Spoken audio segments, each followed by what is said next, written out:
था और लोहे का काम करता था। उसकी छोटी सी दुकान में दिन भर टंग टंग टंग टंग हथौड़े की आवाज गूंजती रहती थी। तंग तंग लोहे से कमाल की चीजें बनाता था, तलवार, हल, दरवाजे और सुंदर सुंदर मूर्तियां। लोग दूर दूर से उसका काम खरीदने आते थे। लेकिन तंग तंग की जिंदगी में एक और चीज थी जो उसके लिए सबसे ज्यादा महत्वपूर्ण थी, एक लड़की जिसका नाम मीरा था। मीरा रोज तंग तंग की दुकान पर आती थी, कभी उसे पानी दे देती, कभी उसके पास बैठकर बातें करती। मीरा हमेशा मुस्कुराकर कहती, तुम्हारे हाथों में जादू है तंग तंग, लोहे भी तुम्हारे पास आकर सोना बन जाता है। तंग तंग शर्माकर सिर झुका लेता। धीरे धीरे दोनों को एक दूसरे से प्यार हो गया। गांव के लोग भी कहते थे एक दिन तंग तंग और मीरा की शादी जरूर होगी। जिंदगी बहुत खूबसूरत चल रही थी। दोनों एक दूसरे के साथ जीने मरने की कसम खा चुके थे। लेकिन एक दिन कुछ बहुत भयानक हो गया। एक शाम मीरा शहर जा रही थी, तभी गांव के कुछ बुरे लड़कों ने उसे घेर लिया और उसका फोन नंबर मांगने लगे। मीरा ने गुस्से में उनमें से एक को थप्पड़ मार दिया और वहां से चली गई। थप्पड़ खाकर वह लड़का गुस्से से पागल हो गया। उसने अपनी गाड़ी से मीरा को टक्कर मार दी। मीरा वहीं सड़क पर बेहोश होकर गिर गई। कुछ लोग उसे तुरंत अस्पताल ले गए। जब तंग तंग को यह खबर मिली तो वह दौड़ता हुआ अस्पताल पहुंचा। अस्पताल के बाहर बहुत सारे लोग खड़े थे। तभी डॉक्टर बाहर आए और धीरे से बोले, माफ कीजिए, मीरा अब नहीं रही। ये सुनते ही तंग तंग के हाथ से हथौड़ा गिर गया। वह धीरे धीरे अंदर गया। मीरा वहां बिल्कुल शांत पड़ी थी। तंग तंग उसके पास बैठ गया और जोर जोर से रोने लगा। मीरा उठ जाओ ना, देखो मैं आ गया। तुमने तो कहा था हम हमेशा साथ रहेंगे। लेकिन मीरा कभी नहीं उठी। उस दिन के बाद तंग तंग पूरी तरह बदल गया। उसकी दुकान में अब भी टंग टंग की आवाज आती थी, लेकिन अब उस आवाज में खुशी नहीं थी। हर दिन तंग तंग मीरा की कब्र पर जाता था। एक दिन वह रोकर बोला, मीरा तुमने मुझे धोखा दिया। हमने साथ जीने मरने का वादा किया था, फिर तुम मुझे छोड़कर क्यों चली गई? तभी अचानक कब्र के अंदर से रोने की आवाज आने लगी। तंग तंग डर गया और अचानक उसके सामने मीरा की आत्मा खड़ी थी। तंग तंग को अपनी आंखों पर विश्वास नहीं हो रहा था। मीरा ने धीरे से कहा, तंग तंग मैं तुम्हें छोड़कर जाना नहीं चाहती थी। फिर उसने सारी सच्चाई बता दी, कैसे एक अमीर आदमी का बेटा उससे नंबर मांग रहा था और मना करने पर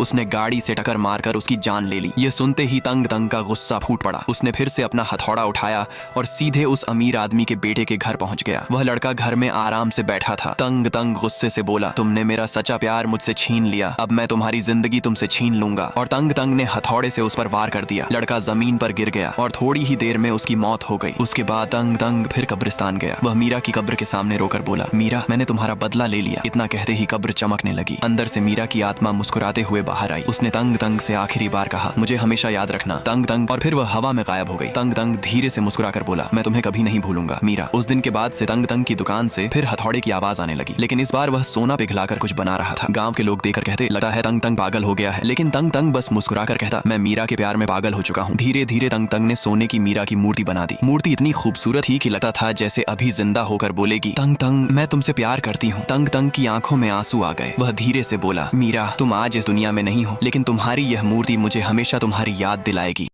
छोटे से गांव में तंग तंग नाम का